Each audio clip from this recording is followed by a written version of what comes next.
প্রধানমন্ত্রী শেখ হাসিনার স্বদেশ প্রত্যাবর্তন বাংলাদেশ এবং গণতন্ত্রের পুনর্জন্ম বলে মন্তব্য করেছেন কক্সবাজার জেলা আওয়ামী লীগের সাধারণ সম্পাদক মুজিবুর রহমান।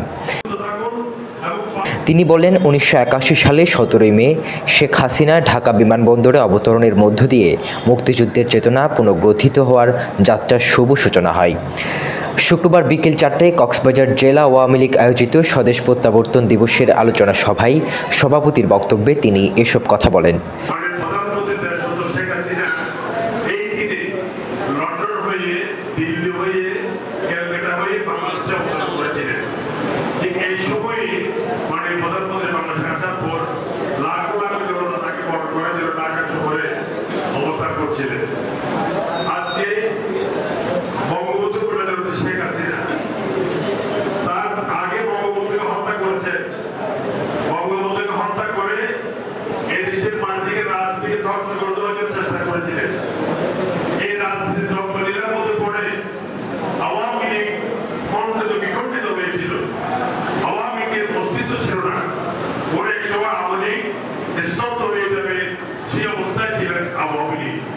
পরবর্তীতে আওয়ামী লীগ নেতাদের মধ্যে সোচ্চার হয়েছে যে আমাদের নেতৃত্বে শেখ হাসিনাকে আওয়ামী লীগের সভাপতি নির্বাচিত করে আওয়ামী লীগকে সংগঠিত করতে হবে।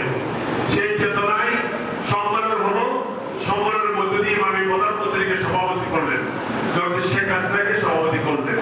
সভাপতি করার পর আজকের এই দিনে লন্ডন হয়ে ভারত থেকে শহরের লালদিঘি পাড়স্থ জেলা আওয়ামী লীগের কার্যালয়ে অনুষ্ঠিত সভায় কক্সবাজার জেলা আওয়ামী লীগ নেতা রেজাউল করিম, অ্যাডভোকেট রণজিৎ দাস, পৌর আওয়ামী লীগের সাধারণ সম্পাদক উজ্জ্বল কর, জেলা যুবলীগের সাবেক সভাপতি সোহেল আহমদ বাহাদুর, জেলা মৎস্যজীবী লীগের সভাপতি আজিজুল হক চৌধুরী, জেলা তাঁতি লীগের সভাপতি আরিফুল মৌলা, জেলা যুব মহিলা লীগের সাধারণ সম্পাদক তসলিমা আক্তার রোমানা, জেলা ছাত্রলীগের সহ সভাপতি মঈনুদ্দিন, বঙ্গবন্ধু সৈনিক লীগের সাধারণ সম্পাদক সোহেল রানা, পৌর কৃষক লীগের সাধারণ সম্পাদক তানজিবুল ইসলাম মিন্টু ও পৌর ছাত্রলীগের সভাপতি হাসান তারেক বক্তব্য রাখেন।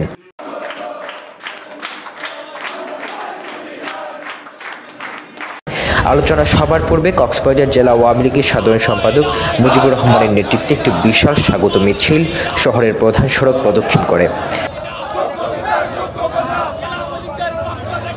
রাজিন সালে, প্রবাল নিউজ, কক্সবাজার।